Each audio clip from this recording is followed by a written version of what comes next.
Friends welcome to my YouTube channel आपण स्वागत जनाची मो चैनल को आपण माने केमते अछन आशा करू बहुत भल रे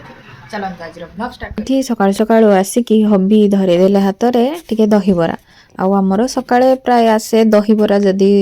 हबी घरे थिबे किंबा बाहर को मार्केट को जाइथिबे ताहले दहीबरा टिके आसे आउ से जळिखिया माने जेमती बरा पूरी सेमती किछि जिंस आसेनी कारण सकाळू से जिंस मते खाया को टिके भल लागेनी मु जदि सकाळू से तेल छणा जिंस खाइदेबी ना मो देहटा टिके भल लागेनी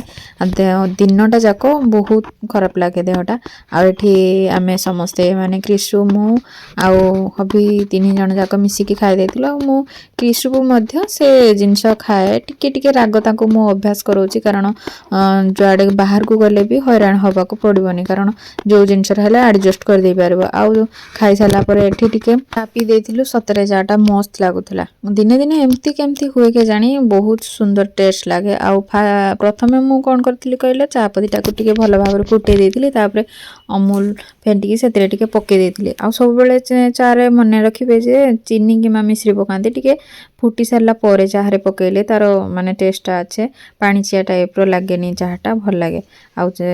सकाळ शीतरे टिके गरम गरम चाह पी सारला परे टिके खरारे बसिया को माने मु छात ऊपर को जाए छात ऊपर हमरो भलो माने फांका फांका जगह अछि आ बसी की टिके बुला बुली करी को आसो हमरो ग्रुप जो थाए जो माने भी थांदी आउ एठी चा पीबा समयटा हमरो सब बेले यूनिक रहे कारण से समयटा को हमको माने बिना मोबाइल आ बिना टेंशन टिके दी जन जाक बसी की चा टिके पिया पुई करि थाउ आ किछि डिस्कशन भी मध्य चली थाए मु छात ऊपर को जाई के आसला बेले को हबी धई के आस्थिले माने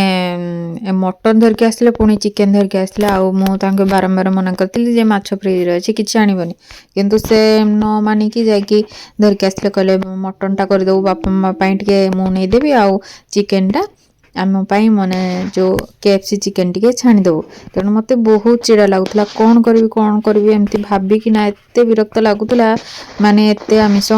पार्टी कली एते कौन आमिष घर को धरके आस भी हो घर को जेहेतु आसी रोषे करबा पई बाहरी गले आ भात भी मध्य बसई नथिली गोटे साइड रे भात बसी देली आ माछ आसले टिके टेंशन होय कारण तेल फेल छिटकिबो आ गोटे साइड रे मु छोटो प्रेशर टा बसी देली कारण अल्प टिके मटन आस्तिला आळे हेतिरे हे जिवो किंतु मने पड़िला जे प्रेशर टा टिके काम करू नथला काळे हैरान हेबी फेर पुणी मो बड़ प्रेशर बसई थी आउ सांगे सांगे 45 मिनिट रे पाखा पाखी 40-45 मिनिट रे मटन मु रेडी कर देइथिली आउ सांगे सांगे आग प्रथमे लंका प्याज फुटेकी ताको बसई देइथिली तापर मसला जायकी बाटिकी मटन को टिके प्रिपेयर कर देइथिली आउ माछ भी मध्य फ्रिज रे थिला परे आपण माने देखि परिबे माछ को मध्य सोरिष बटा देकी ताको माछ टिके माने झोल कर देइथिली आउ तापर चिकेन को मैरिनेट करके ताकू फ्रिज रे रखी देइथिली संध्या बेला पई माने जो केएफसी चिकेन करबा पई आउ क्रिशु ठीक होची मामा प्लीज टिके मते मटन टा टिके देखै दियो केमते हाथ जोड़ी को छिड़ा हेची आउ कोन देखिलु ग एडा भात तू से मटन आउ भात देखि तू सही करबो प्लीज मते टिके देखै दियो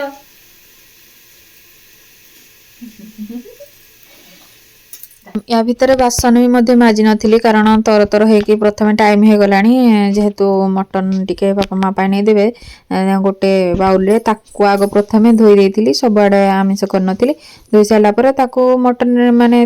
रोसे करके संगे संगे घर को पठे देली तापरे आम पई माछ कहली कहले नाई माछ अछि आ पूर्व थर पठेथिलु आहुरी मध्ये माछ अछि कारण सेठी भी माछ मु सफिशिएंट देइथिली सेठी भी आहुरी माछ सान खाइबा नाहंती अछि दिने दिने एम्ति दिन आसे जे माने कोन केमती कोन करबो केतेले कोन करबो समर हाथ रे कम समय थाए आ केमती केतेले करिकि कोन मैनेज करबो सेटा भाबी भाबी बहुत टेंशन लागे आ जेमती हो मटन अनुसार एक्चुअली आलूटा मोर बोदे टिके अधिका हे गला मु जानि परलिन पके देली झोलटा टिके आलू पकेले बेसी टिके होई गले फिटी जीव जदी आलू ताले मटन टा भी टिके टेस्ट खराब हे जाए आउ एठी माछ पई भी रेडी कर देली देखिबे त माछ बहुत सारा अछि आउ मु तर तर हे कि आग घर पई टिके काटी देतिली हबी से पळेबे तापरे मु झियो को गाधा बाधा करके एठी ता पई बडा बडी कर देतिली टिके आ से तो माछ खाइलानी जेहेतु मटन टा हेतिला ता पई मटन दी पीस दे देतिली आउ एठी चिकेन टिके हां चिकेन भी मध्य जोटा मैरिनेट करके रखिथिली सेत्रु 4-5 पीस काढी देकी टिके सोरिस तेल पके हेतरे सेदरे अदा रसुण प्याज रो पेस्ट आउ हळदी लंका गुंड सब ସବୁ ଦେଇକି ପିଆଜ ଟିକେ ପକେଇକି ତାକୁ ଟିକେ କଡ଼େଇରେ ବସେଇ ଦେଇଥିଲି। ଆଉ ଏମିତି ମୋତେ ବହୁତ ଟେଷ୍ଟ ଲାଗେ, ହବିଙ୍କୁ ବି ବହୁତ ବଢ଼ିଆ ଲାଗେ। ଆକ୍ଚୁଆଲି ମୋତେ ଚିକେନ୍ କଷା ଖାଇବାକୁ ଇଚ୍ଛା ଥିଲା, ଯେହେତୁ KFC ଚିକେନ୍ ହବି କାଲିଠାରୁ ମୋତେ ମାନେ ପୂର୍ବ ଦିନରୁ କହିଦେଇଥିଲେ, ତେଣୁ ତାଙ୍କ କଥା ରଖିକି ଆଉ ମୋର ବି ଇଚ୍ଛାଟାକୁ ପୂରଣ କରିବା ପାଇଁ ମୁଁ ଟିକେ ଚିକେନ୍କୁ ସେମିତି ଟିକେ ତେଲ ଭଜା କରିଦେଇଥିଲି। ଆଉ ଏ ତେଲ ଭଜାଟା ଆମ ଦୁଇ ଜଣ ଯାକର ଆକ୍ଚୁଆଲି ପ୍ରିୟ। ଆଉ ତକ ଯାହା ସବୁ ସନ୍ଧ୍ୟାବେଳ ପାଇଁ ରଖିଦେଇଥିଲି। ଆଉ ଆମେ ବେଳାରେ ହବି ଆସିକି ଗାଁରୁ ଆସିକି ଗାଧୁଆ ପାଧୁଆ କରିକି ଆମେ ବସି ପଡ଼ିଥିଲୁ ଖାଇବା ପାଇଁ। ଆଉ ସତରେ ଚିକେନ୍ଟା ବହୁତ ଟେଷ୍ଟ ହେଇଥିଲା। ଆଉ ସବୁ ଖାଇବାରେ ଥିଲା, ମଟନ୍, ମାଛ, ଚିକେନ୍ ତିନିଟା ଯାକ ଆଣିଥିଲି ଭାରି। ଆଉ ରାତିକି ତ ଚିକେନ୍ ମାଛ ବି ଆହୁରି ଅଛି, ରାତି ପାଇଁ ବି ବହୁତ ମାନେ ରହିଯାଇଛି। ଆପଣମାନଙ୍କୁ କଲର୍ଟା ଟିକେ ମଟନ୍ର ଖରାପ ଲାଗୁଥିବ, କାରଣ ଆମର କୌଣସି ମାନେ ଲଙ୍କା ପାଉଡ଼ରର କଲର୍ ପଡ଼େନି, ଯାହା ସେଇ ହଳଦୀ ଲୁଣର କଲର୍ଟା ଆସିଥାଏ। କିନ୍ତୁ କଲର୍ ଯାହା ବି ହଉ, କିନ୍ତୁ ଖାଇବାଟା ଟେଷ୍ଟ ହିଁ